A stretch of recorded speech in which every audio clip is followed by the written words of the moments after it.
Welcome back to a Sportsnaut interview. And today we're talking Major League Baseball. And to do that, we welcome Gabe Lacques from USA Today, the great sports writer there. And Gabe, of course, the MLB world's still abuzz about the Shohei Ohtani contract in Los Angeles.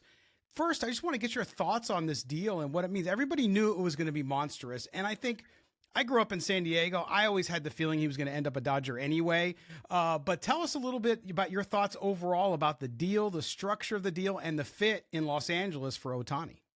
Yeah, there's so many levels to it. First off, just taking it at face value, $700 million, that's a lot of money. $70 million a year is a lot of money to do anything, but really kind of represents his market value when you consider he's two players in one. Now, obviously, the pitching situation, he's not going to pitch in 2024. We'll see how that goes going forward. But in terms of the appeal, the market, and everything else, it's definitely, you can definitely justify it. The structure, fascinating. I mean, it's rare is the guy that would take $2 million up front. And, it's funny because, like, I think it's kind of made people lose their minds because fans who might think, in the NFL, if, say, Tom Brady restructures his contract so the Patriots can be better, oh, that's so great. That's a heroic act, and suddenly Ohtani is ruining the salary structure of Major League Baseball because he's doing this. No, it's certainly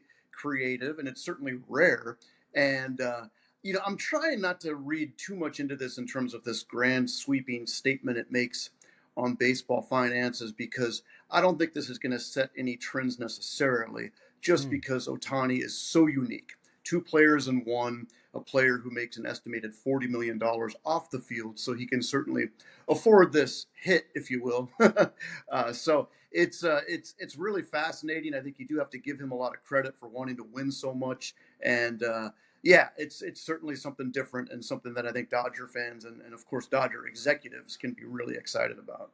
Yeah, for those of us baseball geeks who also have a business background, when I saw the report, I was like, brilliant. I mean, this is a brilliant, because I know, to your point about the $40 million off the field, he's only begun that, right? His marketability and what he's able to do with endorsements and all the rest has really only just begun. So he's going to make a lot of money. He doesn't have to worry about it. So it was a brilliant, brilliant move. And for the Dodgers, I mean, you think about what it does for them, right? What they've done and how they've been able to win a World Series, come back and kind of bow out of the playoffs early. You look at that Dodger team, I still think they need pitching now. What do they do now that they've committed to Ohtani? How do they build that thing into the powerhouse that it probably will be in the NL West? Right. Well, it's so interesting. If you take the money deferred from Ohtani, Betts, and Freeman, uh, that saves them $24 million of competitive balance tax money, Wow. which is basically a number two starter. It's kind of wild. So they've really cornered the market on these deferrals and are really good at jumping on guys like Freeman when their market lags just a little bit, and he's still a phenomenal player. So let's just take that 24 million. You can certainly apply it a lot of ways. Obviously, the Yoshinobu Yamamoto sweepstakes are running really hot right now, and that's I think that's kind of in the throw a dart stage. Like, is it Dodgers? Is it Mets? Is it Yankees? And that's probably it. Maybe the Red Sox, but you're just getting so high up into the big spenders and into the teams that are appealing to go to for a guy like Yamamoto, who can basically write a check and write his destination. So if you lose out on him, then you got to get kind of creative. Tyler Glass now makes a lot of sense in the trade market, but again, that would just kind of be a rental. So it's really needing a couple of guys to tide things over while all these young pitchers continue to kind of get their feet on the ground. With the big one being really Bobby Miller, who just a really big arm and a really kind of front of rotation upside, but obviously was not ready for the playoff atmosphere there. He followed Kershaw in that NLDS against the Diamondbacks and got rocked. So it's a lot of upside with their young pitching, but a lot of needing to sort of move the chains in the current time. So I think it's wise they stayed out of the bottom of the market. With regard to your Lance Lynn's, they've been there, done that. There's Sonny Grays. It's kind of like you either got to go really big or maybe dumpster dive a bit and get creative with your pitching staff. I think that's a smart way to do it for a team like that because you might as well get an ace, or you might as well just piece it together. They found out again, like Lance Lynn was not the path to victory in the NLDS. So yeah, Yeah. I anticipate them getting very creative going forward if they lose out on Yamamoto. Staying in the NL West before we head out east in just a second here, Gabe, if we look at the San Francisco Giants, we saw the report this week that the Giants are having trouble luring free agents because of a multitude of civic issues in San Francisco, whether it be homelessness, that sort of thing. What are you hearing on that front? Do you really think, I mean, look, the Dodgers are doing what the Dodgers are going to do. Diamondbacks have a young team. The Padres are kind of a mess in between having to shed payroll, losing their owner, unfortunately. When you look at San Francisco, is that an issue? Is it really an issue? I think it is, but I think it's hard right now to draw a direct line between that and their free agent failings, simply because, all things being equal, Ohtani was going to go to LA. All things being equal, Aaron Judge was going to stay in New York, even with a similar offer. He's a much more valuable commodity as Aaron Judge, Mr. Yankee, than he would be in San Francisco. If it comes down to a mid-range free agent and all things being equal, maybe. But at the same time, obviously a lot of cities have big city issues. Their urban core might be going through some unfortunate transitions, if you will. Obviously, there's plenty of places within 15, 20 miles of San Francisco where you could live that a ball player might typically live. And so, now granted, crossing the bridge or bridges is always a little tough, so it's, the distance between Ohtani's Newport Beach home and Angel Stadium is about the same distance as Oracle Park to Marin County. So that's kind of one way I look at it. Like, okay, you're pretty much going to have a lot of the same situations as you would elsewhere. But yeah, it's tricky, and it's when they're trying to play in that highest market, they're running up against the Dodgers' desires, the Mets' desires, the Yankees' desires. It's the Giants have always been an upper middle class organization, and now they're suddenly playing in a very upper class pool simply because they have money to spend and they have the desire and really the need to, because their fans have been kind of turned off by this boring product over the last few years. So it's a tough boat to turn around because it's 5 years ago, the economic conditions in the game, they might have been able to get a Yamamoto or an Ohtani on the market easily. But now with the Mets being owned by Steve Cohen, with the Yankees hearing the cries of their fans to do something, it's a lot tougher for them to win those battles, even if all things were equal. Yeah, and a good time for them to get maybe more exciting with the A's slated to leave here in the next few years. Okay, Right. let's go to the East Coast. Talk about the Yankees. Talk about their aggressiveness. I mean, listen, how they were savaged by not only their fans, but of course the New York media last year. You always felt like they were going to go and be aggressive and do something. But talk about their approach this offseason thus far and how it bodes for them.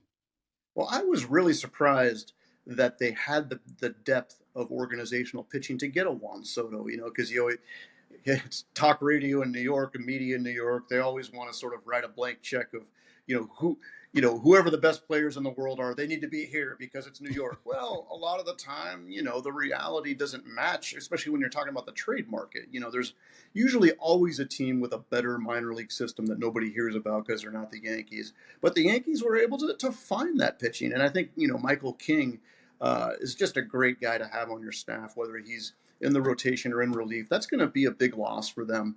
It's going to be a nice pickup for the Padres, who still have some pitching shortfalls. But no, I think it's really interesting what they did. And clearly, I don't think they would empty the system for a one-year run, because realistically, they're not going to retain Juan Soto. So there has to be a little more in there. So they really, they really paid up with some assets, and obviously, that's coming off of extending Judge for $360 last year. That's off of $162 million to Carlos Rodon, who has been. He's a kind of an injury-prone guy. Last year was a bad year for him. Maybe this year will be good. So I find it interesting that they found their tipping point, and it was with a playoff-less season, with almost a losing season. So they definitely have responded, and they certainly have the kind of fan base where the TV ratings and attendance is up about 100% almost anyway. But certainly ratings on their Yes Network will be that much better if you have a healthy Judge and a Soto back to back. Well, and they also had to address the pitching situation. What do you see them doing the remainder of this offseason to address that and start to shore it up? Because great, you go out, you make that anemic offense better. Okay, you got Juan Soto at least for the year, but what about the arms? Yeah, and that's a very tricky thing because you did weaken that. And is it a Yamamoto or bust situation? Mm. I mean, it's because okay, you have Rodon on your staff already. Do you want to empty the coffers for a Jordan Montgomery or a Blake Snell, who are going to cost probably, I think Snell pretty good chance at cracking 200 million. It's tricky. It's because then suddenly you're dealing with guys with not to say that there's pockmarks necessarily, but you 3 months ago we would have never considered Jordan Montgomery to be $150 million guy. Now, he's coming off a great World Series winning season, and the market's going nuts, and a lot of people have money. Do you drop down into that Michael Wacha market? For guys like that, conceivably, it is interesting though that they have not been really associated with the Glasnow and the Dylan Cease rumors, obviously just using so much of their capital for Juan Soto. And maybe they don't have enough to win that kind of fight against a team like the Dodgers, who can offer one of their really good young pitchers to get a Dylan Cease or a Glasnow or whatnot. So, yeah, I think they will have to go, dive into that second tier a little bit. Even if they get Yamamoto and, say, a Michael Wacha type, wouldn't be bad.